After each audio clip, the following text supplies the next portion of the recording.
নমস্কার বন্ধুরা, মার রান্নাঘরে তোমাদের সবাইকে স্বাগত। আজকে মা রান্না করবে মটন ডাক বাংলো। তা ডাক বাংলো বানানোর জন্য দেখো আমি কি কি নিয়ে নিয়েছি। এখানে একটা তেজপাতা, এলাচ, দারচিনি, জয়িত্রী, জায়ফল আমি নিয়ে নিয়েছি। এটা আমি ফ্রাই করে নেব, শুকনো কড়াইতে ফ্রাই করে নেবো এগুলো।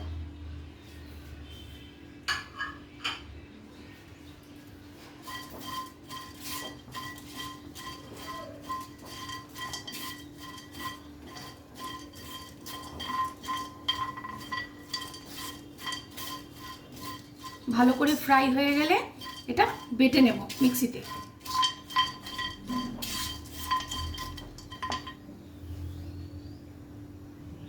দেখো এই মশলাগুলো আমার ভাজা হয়ে গেছে, মানে এটা শুকনো কড়াইতে করা হয়ে গেছে, টালা হয়ে গেছে। এবার এটা আমি নামিয়ে নেব, নামিয়ে নিয়ে আমি মিক্সিতে একটু পেস্ট করে নেব, মানে গুঁড়ো করে নেব। সুন্দর গন্ধও বেরিয়েছে। চলো তাহলে এগুলো গুঁড়ো করে নিই, তারপরে এটা দেখাচ্ছি। দেখো এখানে আমি আধা কেজি মটন নিয়ে নিয়েছি। এর মধ্যে এখন মিশিয়ে দেব রসুন বাটা, আদা বাটা, লঙ্কা বাটা আর টমেটো বাটা।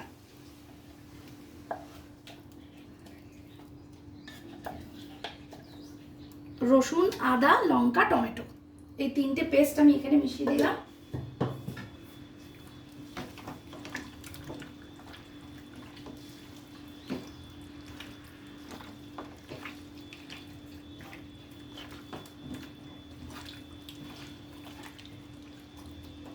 দিয়ে দেব পরিমাণ মতো লবণ,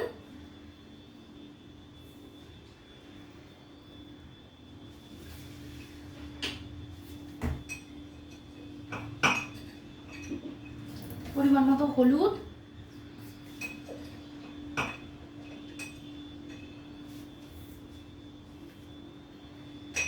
দিয়ে এটা ভালো করে মাখিয়ে রেখে দেব। আমার হাতে সময় কম, আমি ওই জন্য আধা ঘন্টা রাখছি। তোমরা যদি 1 ঘন্টা রাখো তাহলে রেজাল্ট ভালো আসবে।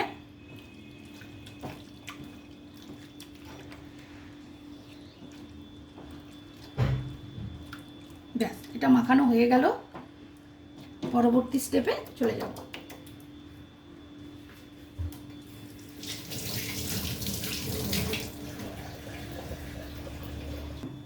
কড়াইতে তেল বসিয়ে দিয়েছি, তেল গরম হয়ে গেছে। এখন আমি ভেজে নেব ডিম।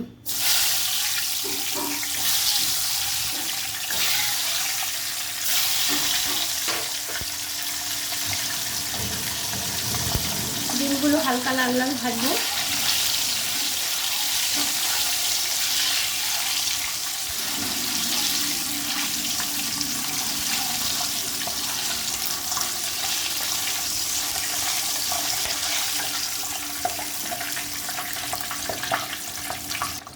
ডিমগুলো হালকা ভাজা হয়ে গেছে, এবার এগুলো একটা একটা করে সব তুলে নেব।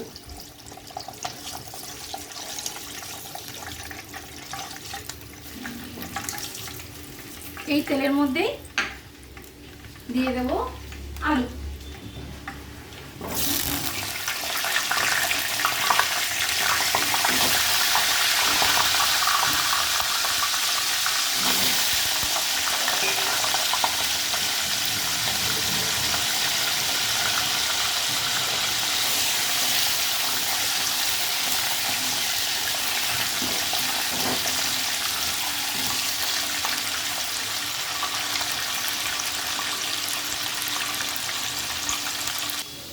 আলুগুলোও ভাজা হয়ে গেছে, এবার আলুগুলো সব তুলে নেব।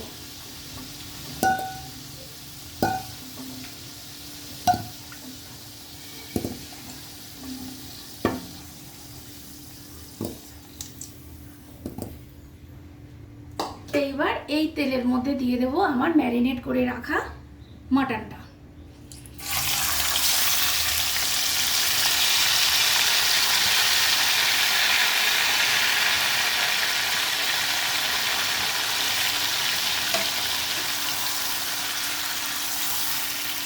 ভালোভাবে কষিয়ে নেব, ভালোভাবে ঢেকে ঢেকে কষাতে হবে।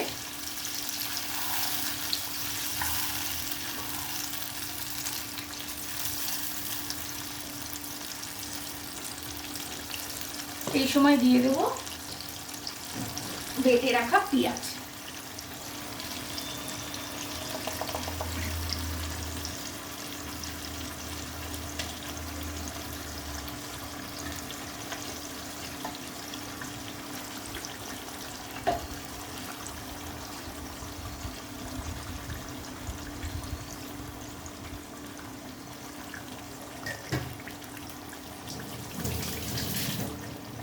করে মিশিয়ে নেব।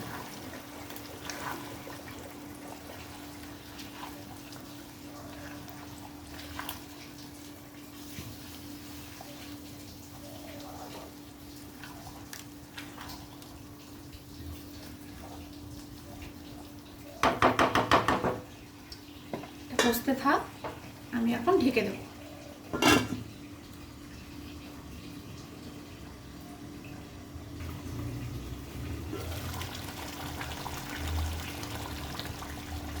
এই সময় আমি দিয়ে দেবো একটু কাশ্মীরি মির্চ।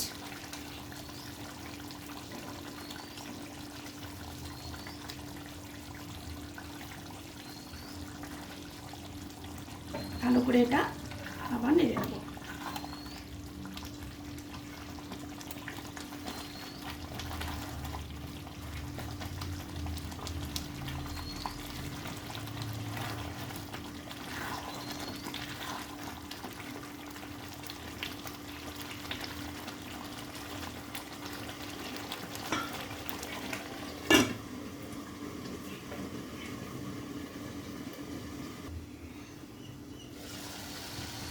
দেখো তেল ছেড়ে এসেছে।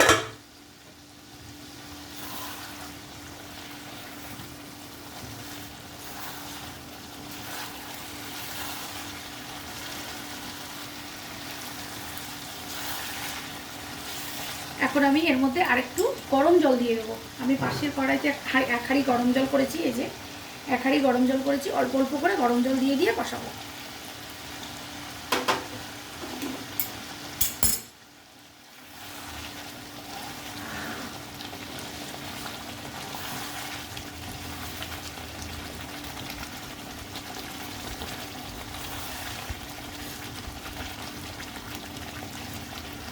আবার ঢেকে দেবো।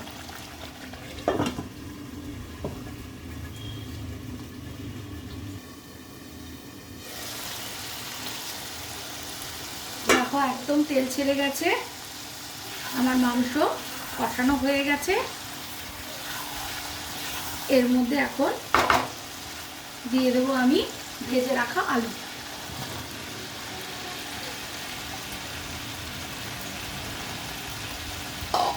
আর ডিম। এবার ভালো করে এগুলো নেড়ে নেব।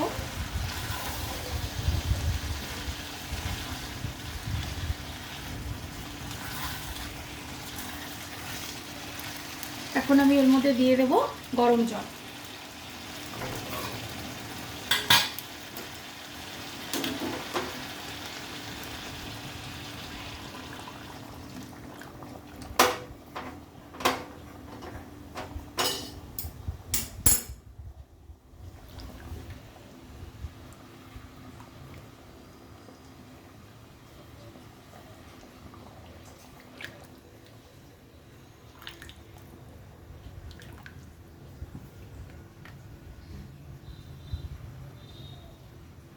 গরম জল দিয়ে দেবো আর দিয়ে দেবো এখন ভেজে রাখা মশলা।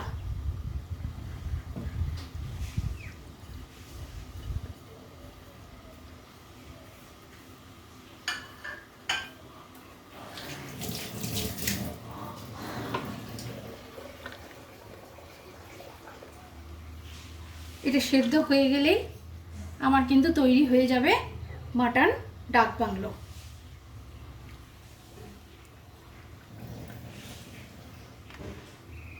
ঢেকে রাখবো, এখন ঢেকে ঢেকে ভালো করে সেদ্ধ করব।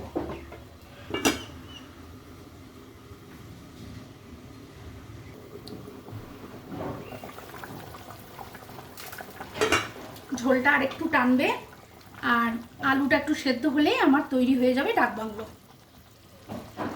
তাহলে তোমাদের রেসিপিটা যদি ভালো লেগে থাকে তাহলে প্লিজ লাইক কমেন্ট করো আর সাবস্ক্রাইব করে আমার পাশে থেকো। তাহলে আজকের মতো টাটা, তোমরা ভালো থেকো, সুস্থ থেকো।